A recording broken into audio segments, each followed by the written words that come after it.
Hi folks, how you doing? I'm Ross Minton. This is Grow Your Own Life. As always, please like and subscribe. That'll be amazing. If you'd like to support the channel, please check out the links, because I'm also an artist, and as we're trying to go self-sufficient, I'm trying to do more artwork to help feed the family. So any support will be greatly appreciated if you'd like a drawing doing.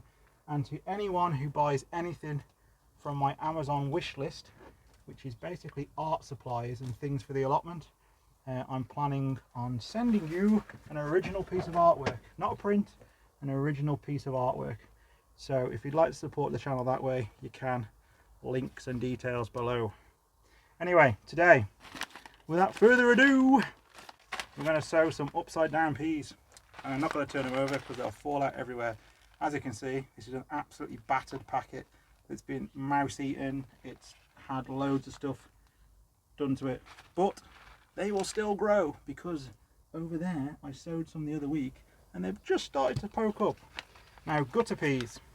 What are gutter peas? Gutter peas are really easy. You basically get an old piece of gutter. These came from a skip, I think, or they came from somewhere anyway, and you basically just sprinkle your peas in like so.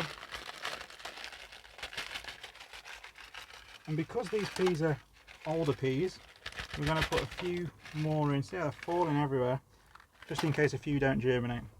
And the idea is that what you do is, once they've grown, you take the whole tray out to where you want it and you gently slide them into the soil, and there the peas are exactly where you want them to be, and you haven't got to spend the time doing one pea at a time and planting them out and this, that and the other. So you just sprinkle your peas into some guttering like so, press them in a bit. You don't really need to space them out, because peas, they're not too fussed about being spaced out, to be fair. And then you cover it over with some compost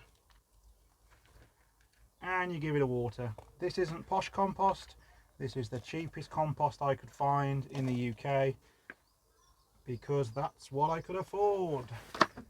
So we're going to press them all down again, and we're going to give it a damn good water.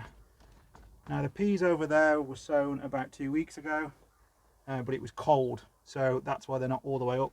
And I've sown some more now, so hopefully I should have enough peas to keep me going in pea and ham soup, which I absolutely love. Now, if you water like so and you find that your watering can is a bit hit or miss, top tip, turn it round.